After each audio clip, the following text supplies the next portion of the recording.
টাকা থাকলে টাকা আসবে, এটা হচ্ছে বাংলাদেশের মানুষের কথা, সবার কথাই। টাকা থাকলে টাকা আসবে। সেক্ষেত্রে আমার কাছে ক্যাশ টাকাটা ছিল না। সেক্ষেত্রে আমি আমার খুব শখের একটা বাইক ছিল আমার, সে বাইকটা আমি অনেক কষ্ট করে কিনছিলাম। সেক্ষেত্রে একটা শখকে কুরবানি দিয়ে আমি আরেকটা শখে নামছে। এটাও আমার একটা শখেরই বিজনেস।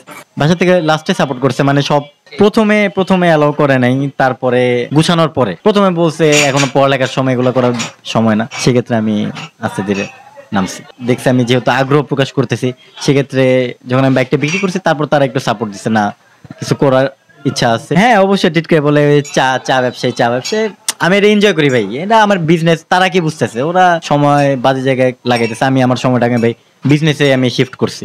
সারাদিন আমার এখানে থাকা হইতেছে, সারাদিন আমি এখান থেকে শিখতেছি, বিজনেসের আইডিয়া বুঝতেছি। সেক্ষেত্রে আমার এটা চলতেছে ভালোই আলহামদুলিল্লাহ। আমার এখানে ভাইয়া প্রথমে যখন স্টার্ট করছি তখন একদমই মানুষ ছিল না আর কি, মানে এখানে বসে মাছি মারার মতন অবস্থা।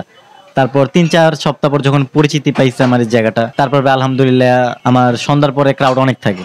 এই যে আমার এখানে টুল আছে ভাই ২৫টার মতন, এই ২৫টা টুল ভরার পর এখানে মানুষ দাঁড়ায় থাকে অলওয়েজই, মানে এখানে সন্ধ্যার পর থেকে পুরো রাত ১২টা পর্যন্ত এখানে ক্রাউড থাকে। চা হচ্ছে একটা ভালোবাসা, চা সবাই খেতে পছন্দ করে, কারো মাথা ব্যথা, কেউ মজায় খায়, কেউ দুঃখে খায়, এটা একটা নেশার মতন চা জিনিসটা।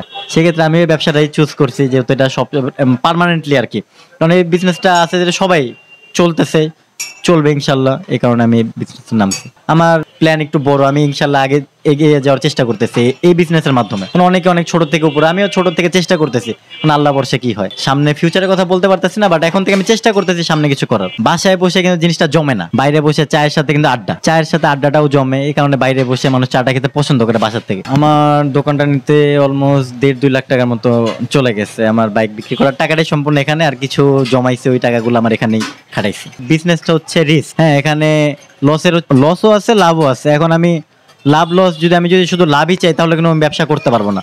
ব্যবসা করতে হলে অবশ্যই আমার প্রথমে লসেরটা চিন্তা করা লাগবে।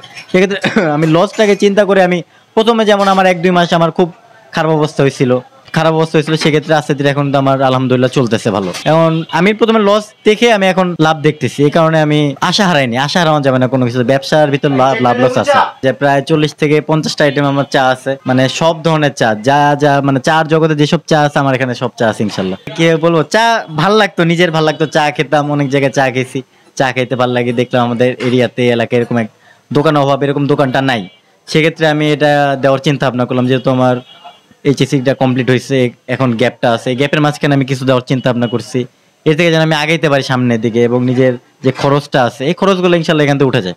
হ্যাঁ এটা আমার প্রথম বিজনেস। আগে একটা বিজনেস করছিলাম অনলাইনে আর কি, জামা কাপড়ের বিজনেস, হুডি টি শার্ট এগুলো বিজনেস। তারপর ভাবলাম এগুলো কমন হয়ে গেছে, এগুলা সিজনাল বিজনেস, এটা সারা বছর ইনশাল্লাহ চলবে। এটা এই বিজনেসে ফ্রিডম আছে, এটা হচ্ছে মূল কথা। আমি যখন ইচ্ছা নিজের ব্যবসায়ী। হ্যাঁ আমি চাইলে আমি দোকানের মধ্যে ঘুমাইতে পারবো, আমি চাইলে ঘুরতে পারবো, মানে আমি কারো আন্ডারে যাইতে চাই না। হ্যাঁ কারো দ্বারস্থতায় আমি নাই, আমি নিজের মতো করে চলতে পছন্দ করি। এই কারণে আমি